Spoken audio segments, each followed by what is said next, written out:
વિક્રમ રાજા એ પણ પિક્ચર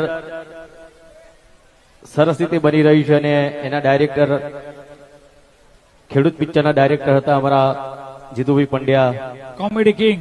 હા, એ ડાયરેક્ટ કરી રહ્યા છે અને સુંદર મજાનું પિક્ચર બનાવી રહ્યા છે. એમાં ત્યાંથી ડાયરેક્ટ આવ્યો છું. થાકેલો છું.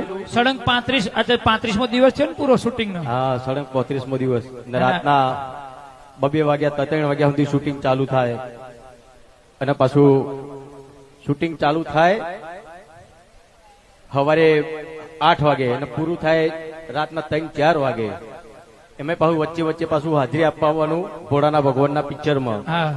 એટલે એટલો બધો થાકી ગયો હતો, પણ તમને બધાને જોઈને બધો થાક ઉતરી જાય છે. ભાઈ એ ચાહકોનો પ્રેમ છે, ચાહકોને જોયે પ્રેમ મળે એટલે થાક ઉતરી જાય છે. પણ દિવાળીના તહેવારમાં ફિલ્મ આવવાનું છે વિક્રમ રાજા. પણ આપણે બધાને આનંદ કરવો છે ભાઈઓ બહેનો.